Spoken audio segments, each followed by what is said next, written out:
Alright, you bastards, this is Some-Belgian-prepper, and today I'm going to talk about 10 illegal things that you might have in your bug-out bag, and I'm going to tell you why they are illegal or what you need to watch out for. But before we do that, if you're interested in detective stories, there will be a link to my book in the description down. It's my first book called Bloody Crosses. It's in Dutch, it's a detective story, so if you're interested, take a look, I would say. So, 10 illegal things to have in your bug-out bag.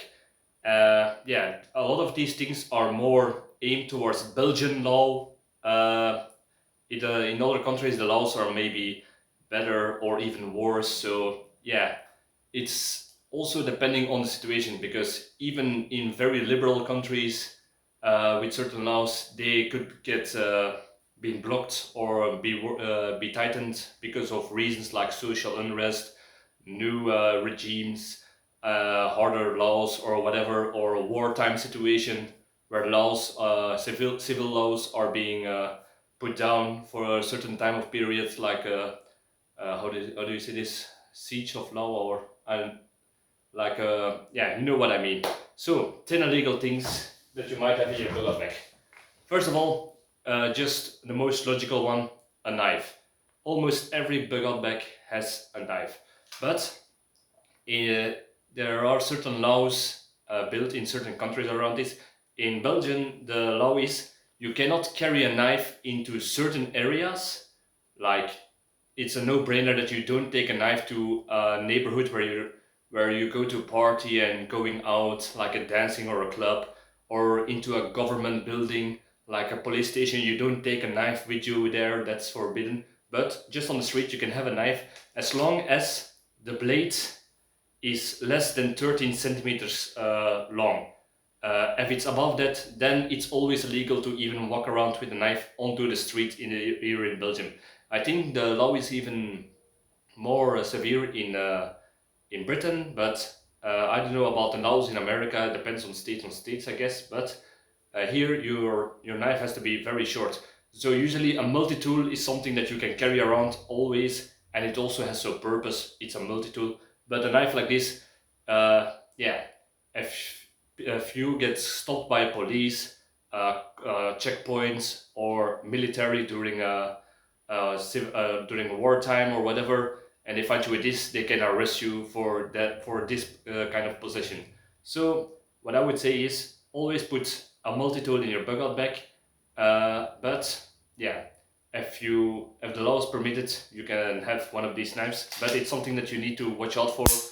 And even when you're training with your bug-out bag and the police don't like your face and they stop you, and they will use this as a reason for us to arrest you or give you a fine or whatever. Yeah, that's something that you really need to watch out for. So a knife, like I said. And there is also one other thing, depending on what kind of knife.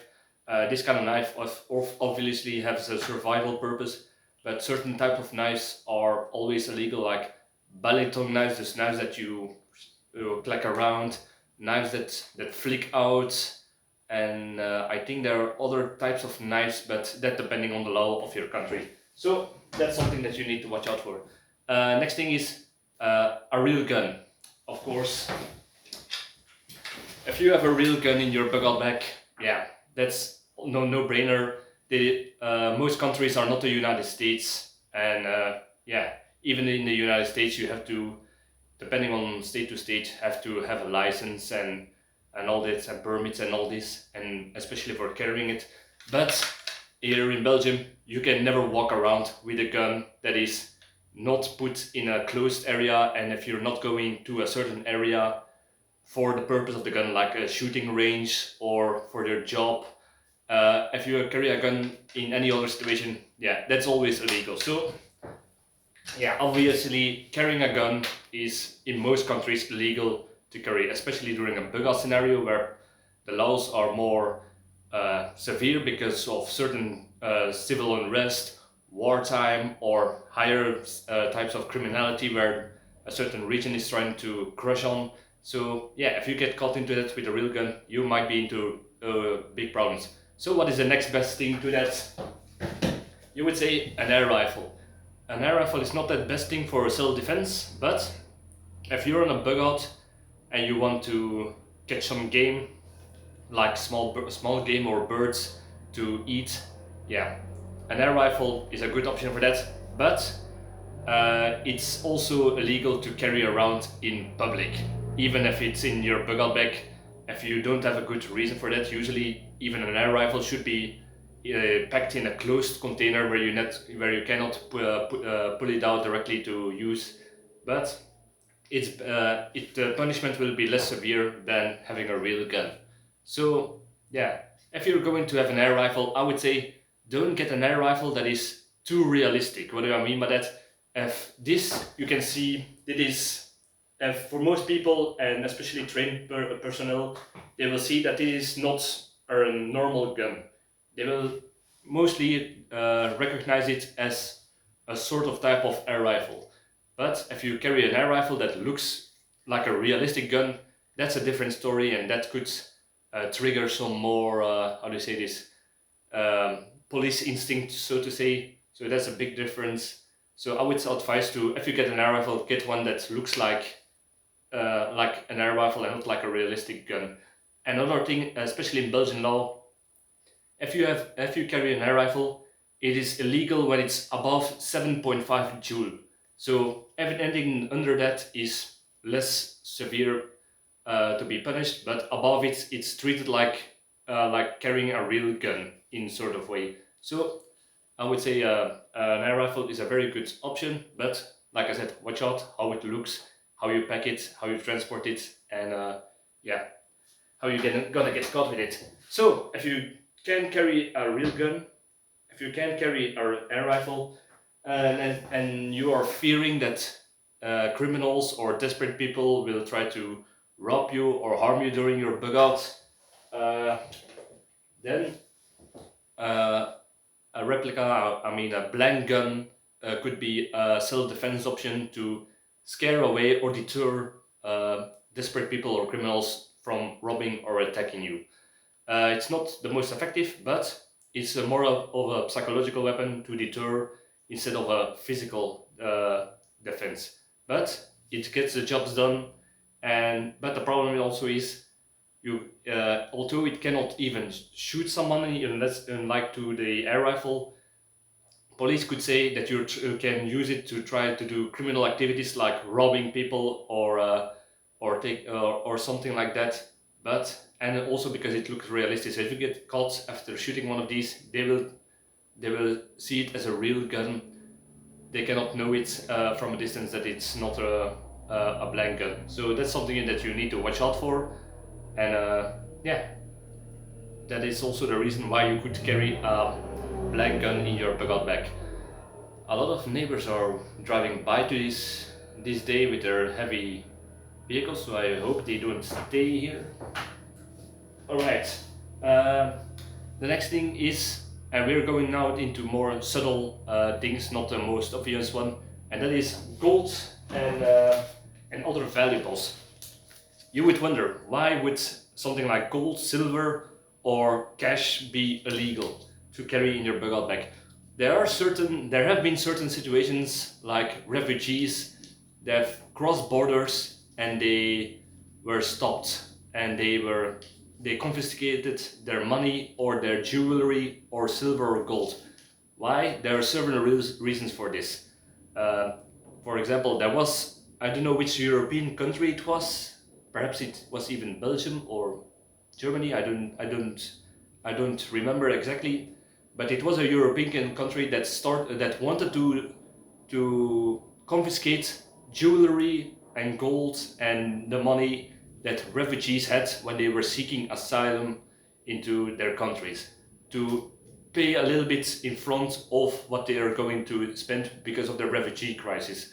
I don't know if it was implemented in a large scale, but it's something that countries in wartime, in desperate times, could do. So, and it's not only countries, it's also for in case of civil unrest and higher criminality.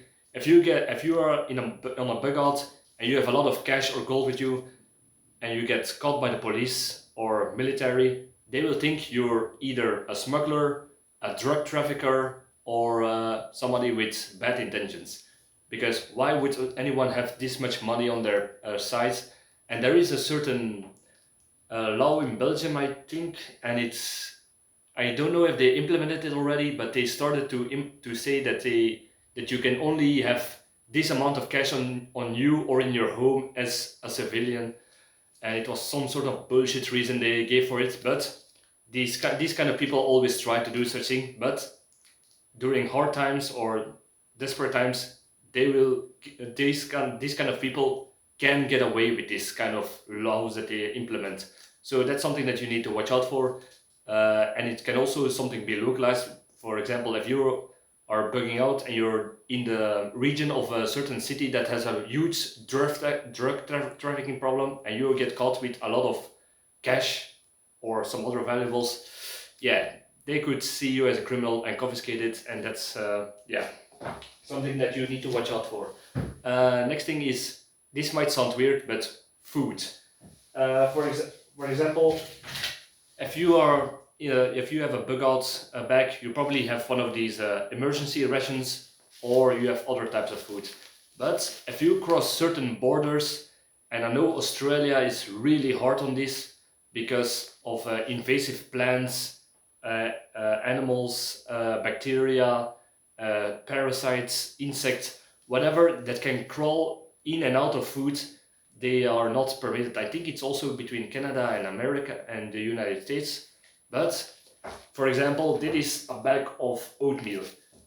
Well, it's legal to just carry it around here, but there are certain countries that will say, if you bring this kind of raw food into the country, there is a risk that there are invasive species like insects, bacteria, viruses, or parasites, or whatever inside of it that could be a danger to the local environment, and they will confiscate it. So yeah, they will take your food in that situation.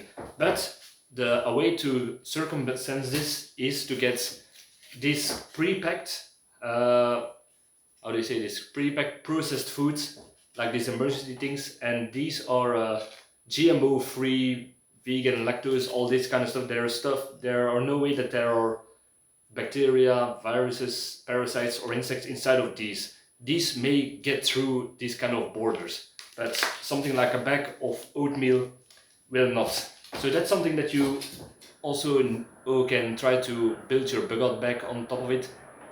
Oh great, now the Air Force is flying over. Alright, everybody seems to want to disturb me today, so we're going to the next thing, and that is Pyro Techniques. A bug out bag can have several types of pyrotechnics. We are thinking about flares, flare guns, Bengal fire, fireworks, smoke grenades, anything to draw attention in emergency situations, to call on search parties, rescue groups, and that kind of stuff. In certain countries, these kind of pyrotechnics are illegal to have on you. So yeah, it's like it's also, you can transport it, but also depends where. If you're going to transport it and you're going to a football match, yeah, that's a big difference than when you do it on the street. But nonetheless, certain countries, these kind of pyrotechnics are illegal to have as a civilian, or there are fines, or they are highly regulated on how much, what kind of, what type. Yeah, so that's something that you really need to watch out for. Alright, next thing is, and this might sound weird, but cult game. What do I mean by that? If you're on a bug out scenario, it's yeah, and you caught some game, like with the air rifle, or you with fishing, you caught some fish, small game like rabbits. Yeah, if you do that in regular times, it's called poaching. So that's already illegal to do without a hunting permit and all that kind of stuff. That's something that you can never get during a disaster scenario. So yeah, if you don't have another option, but the problem is during civil unrest or this kind of hard scenarios, they will go down on it harder. Why? Because more people are going to hunt for small game, or they're doing illegal fishing to feed their families, or during a bug out scenario or evacuation. And yeah, then the local government will try to do even more because more people commit that same poaching crime. So if you get caught with it, you will get punished harder for that because other people are doing it and they want to set an example to deter people from doing that. So yeah, don't be caught with caught game, or perhaps even with tools to do this. Like I said, with an air rifle, if you perhaps get caught with a fishing rod or fishing lines or whatever, yeah, then they can suspect you and hold you on suspicion of poaching. And that's something that happened in the past and will happen in the future again if people are desperate enough to do this. Right. Next one. This is my first aid kit, and it's what's a big part of a first aid kit is medication. And medication is also something that could be illegal in certain countries. I don't talk about generally, but I'm talking about specifics. In certain countries, if you cross borders or perhaps during some regulation, there are certain types of painkillers, prescription drugs, antibiotics that are illegal to have as a civilian. So if you get caught with them, then yeah, there could be fines or perhaps punishment, or perhaps they could be seen as a sort of smuggle or endangerment of people by giving them medication that is not being given by a professional or in that way. So that's also something that you need to watch out for. A stupid example is at my work. I'm doing the first aid. I'm responsible for that. But the law says if I have to give somebody medication of whatever type, even if it's their own medication, I have to give the medication to the person and they have to take it themselves. I cannot give it to a person, and that's more difficult when they are unconscious and cannot concede to it. So yeah, that's a very stupid example of the law and medication. But yeah, this could be problematic if you get caught with certain medication, especially prescription that is legal in your country, but if you cross border during a bug out, it's illegal suddenly. So yeah, that's something that you need to watch out for. And the last thing, that is civil band radios. This is not a civil band radio because I don't have a portable civil band radio or this kind of radios. But what is illegal about this kind of devices are their function to get onto certain frequencies, like the emergency frequencies, police scanners, and all that kind of stuff. If you get caught to, or certain radios you have to have a permit to have because they can go on a lot of frequencies, and if you get caught with that, yeah, that could be get you into a hefty fine or a hefty problem.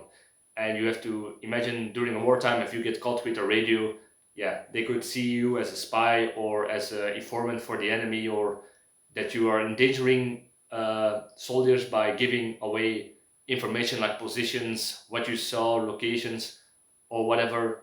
Yeah, that's something that you also need to watch out for if you are carrying radio equipment, and yeah, seeing on what frequencies you are and don't get caught by that. So yeah, these were 10 things that are illegal. If you know any other things that might be illegal in your country or other countries, or that I have not mentioned, please let me know in the comments. I'm always eager to learn, and it helps me to watch out for certain traps that I perhaps not have foreseen. So let me know in the comments, like, subscribe, all the good stuff, and see you in the next video. Cheers!